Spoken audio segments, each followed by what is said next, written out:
Well, a man on Long Island is living out his dream as a movie actor, but the road to stardom was not easy, of course. After being born deaf and completely losing his eyesight, Jody Goldberg shows us how he overcame the odds to be cast in a short film premiering in New York tomorrow. When I was young, I've always wanted to become an actor so badly. It was always a dream of mine. Robert Tarango speaks through a sign language interpreter. The 55-year-old was born deaf and has lost nearly all his eyesight over the past 30 years. Despite his difficulty communicating, he's proving dreams do come true. The cafeteria assistant became a movie star overnight after getting cast as the lead role in the short film Feeling Through. I was so overwhelmed, and that was the first time in my life that I realized that the deaf-blind can do it. Deaf-blind can. Genuinely, the moment Robert walked in the room, I was like, this is our guy. Director Doug Rowland focuses on making films about people who are forgotten or overlooked. He turned to the Helen Keller National Center on Long Island to cast a deaf-blind man after he was inspired by his own encounter. Feeling Through is a coming-of-age film about the unlikely connection between a teen in need and a deaf-blind man. Tarango is said to be the first deaf-blind actor in a featured movie role. There are not deaf-blind actors portraying deaf-blind characters in the media. Oh, sorry. So my vision is very tunneled. I kind of see it in like this tiny little box. For my peripheral vision, it's pretty much black. I have a little flashes of light here and there.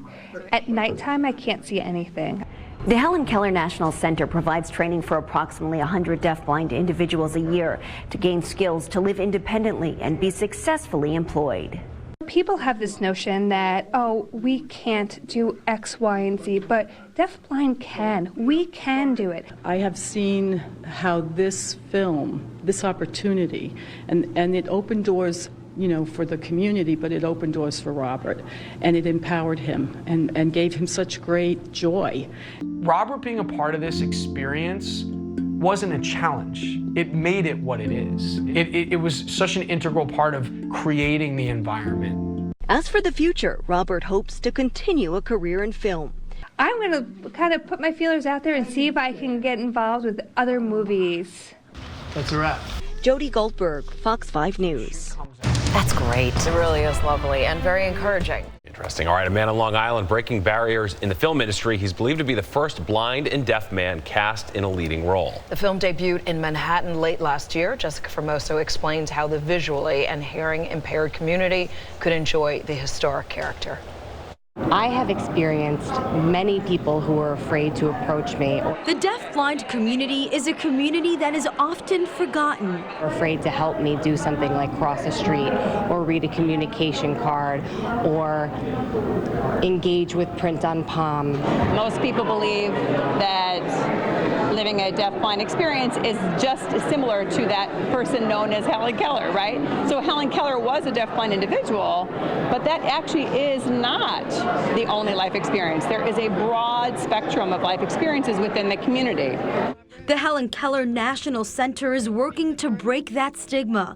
Over a year ago, filmmaker Doug Rowland approached the center on Long Island to help him cast a deaf-blind man for his short film, Feeling Through, a film that is breaking barriers, casting the first ever deaf-blind man in a leading role. Oh, sorry. Feeling Through is about the unlikely connection between a teen in need and a deaf-blind man. I got you. When I was young, I've always wanted to become an actor so badly. It was always a dream of mine. Last month was the screening at the Landmark Theater in Manhattan. My experience watching the film gave me the chills. It's the first time that they showed people how and what in terms of a movie that embraces touch. You got to see guiding techniques. Blaze Delahassee is deaf and blind. Coming to the movie theater isn't necessarily new to him. However, not all theaters are accessible, which makes it difficult for a deaf-blind individual to enjoy something that many of us take for granted. What really makes that difference is having interpreters, and for some people who are deafblind, that's a one-on-one tactile interpreter, or it could be someone who's accessing sign language visually. There's also assistive listening devices that are available in theaters, and the captioning that goes along with the movie itself. So there's a lot that we need to think about so that each moviegoer can have equal access. The Helen Keller National Center made sure all those amenities were available for the screening. Blaze was able to enjoy the movie thanks to his interpreters who were signing to him what was on the screen, using both tactile and protactile sign language. I obviously have no visual access to the movie, so what I do is I have an interpreter sign into my hand so I can envision what's on the screen and what the actors are doing. They will explain to me the action, what's happening, and everything in terms of movement will come via tactile sign language or touch. Communicating through touch is called protactile. Protactile American Sign Language was established in 2007. It's a philosophy and movement within the adult deafblind community. If I have an interpreter interpreting through tactile sign language for the language part and the action part, sometimes protactile is a way to express the point more clearly of where something is happening or where a particular movement is. For example, if someone in the movie is laughing, the interpreter can let him know by touching his back or shoulder. Touch is a communication technique, and now we're seeing it more and more throughout the deafblind community. The movie itself gave me the absolute goosebumps. The Helen Keller National Center says its goal this year is to partner up with some theaters and provide accessibility for all. I'm Jessica Formoso, Fox 5 News. There's this huge misconception that people say, oh, deaf can't or deafblind can't. No. We work as hard as everybody else. And Helen Keller also helps us learn how to maintain that independent and fair for ourselves. When they started interviewing candidates, deafblind candidates, to cast during the role, I actually wasn't aware at first. My boss, Dan, had come up to me and called me over and said he needed to have a conversation with me.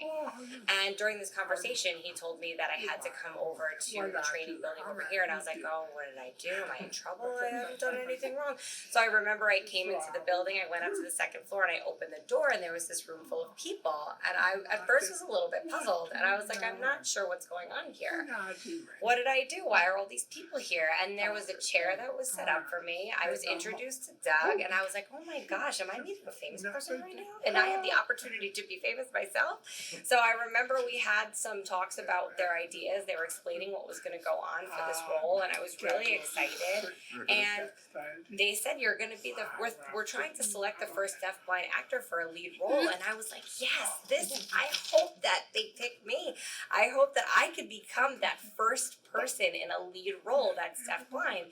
So they went through this series of interviews for all these candidates, and then they ended up, I remember sitting there thinking how amazing it would be if they chose me. And then when they did, I was like, I know I can do this. I know that I can do this. There was a few hours that had went by, and then my boss had called me over and he said, I just want to give you some good news. It's you.